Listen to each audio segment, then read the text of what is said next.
Agora, doença celíaca, também se fala muito na doença celíaca. Para já queres-nos explicar? Eu não sei, existe muito nas crianças? Não existe muito, mas vai existindo. Vai existindo. A doença celíaca é um exemplo de uma intolerância alimentar. Ou seja, a alergia à proteína do leite de vaca é o grande exemplo de uma alergia. A doença celíaca é uma intolerância ao glúten. O que é isto do glúten? Porque fala-se muito, hoje em dia fala-se muito do glúten. Está um bocadinho na moda. Vamos lá ver, uma coisa é as pessoas que têm a doença celíaca e está diagnosticado, eu percebo. Mas depois há pessoas que não têm nada, nenhum problema com o glúten e excluem tudo o que é glúten. Não sei se isso é positivo. É uma questão de moda. Tudo o que é extremismo, eu acho que é uma questão de moda, sim, porque o glúten existe, existem cereais e os cereais fazem parte da nossa alimentação e, portanto... Não abusos, como tudo na vida. Exatamente. Faz sentido retirar quando a pessoa, a criança ou o adulto é intolerante. Se não for intolerante, acho que não há necessidade de retirar. A doença celíaca não é uma alergia ao glúten, que também existe. A doença celíaca é uma intolerância ao glúten. O glúten é uma proteína que existe em alguns cereais. Na cevada, no centeio e no trigo.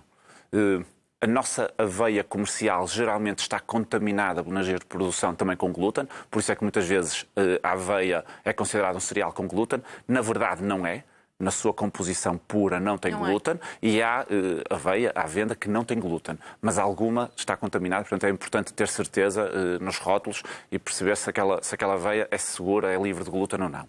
Mas com glúten mesmo, trigo, centeio, cevada, estes têm glúten.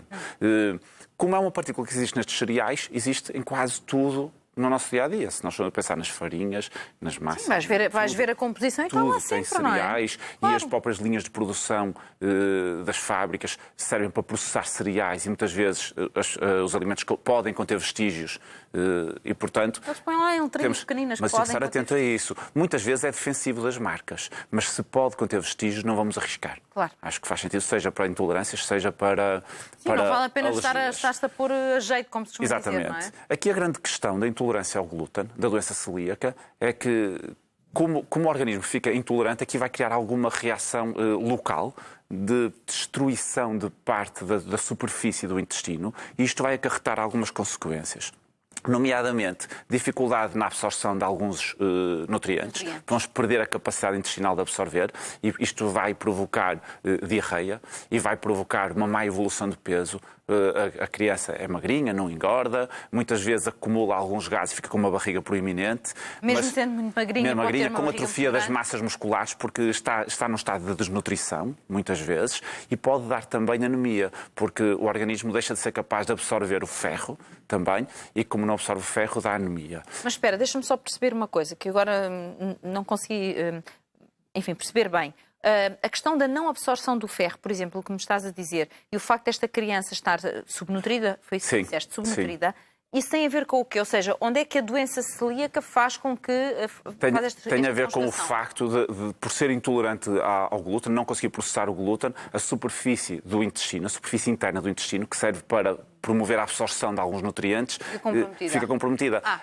O aspecto que nós temos em bordadura, que nós falamos como se fossem os dedozinhos, fica achatado, perde esses dedozinhos, que existem para aumentar a área de absorção dos nutrientes e, perdendo esses dedozinhos, vamos ter incapacidade de absorver os nutrientes e temos uma situação de desnutrição e os sintomas clássicos da doença celíaca são estes. São a má evolução de peso, é a barriga proeminente, é a diarreia, a dor de barriga e a anemia. Estes são os sintomas mais clássicos da doença celíaca. Às vezes pode surgir também o contrário, que é uma prisão de ventre. Seja por oposição. Sim, por oposição. Curioso. No caso de algumas pessoas poderá ser diarreia, noutras uma prisão de ventre. E tem a ver com o facto da contração do intestino ficar comprometida também. E, portanto, apesar de não absorver, o intestino contrai menos e, portanto, como contrai menos, acaba por ter um padrão intestinal mais lento. E tem uma particularidade, é que a doença celíaca, apesar de ser uma doença tradicionalmente pediátrica, que surge essencialmente em crianças, pode surgir em qualquer idade. Pode ser diagnosticada em adultos, pode ser diagnosticada em qualquer idade.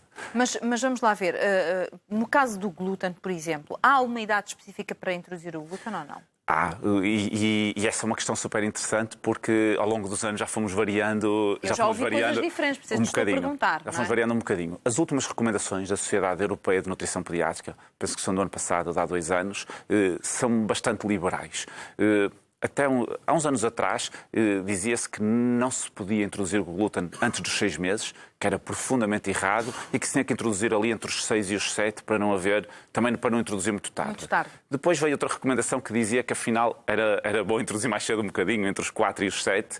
Hoje em dia, aquilo que se percebeu dos estudos é que introduzindo entre os 4 e os 12 vamos bem.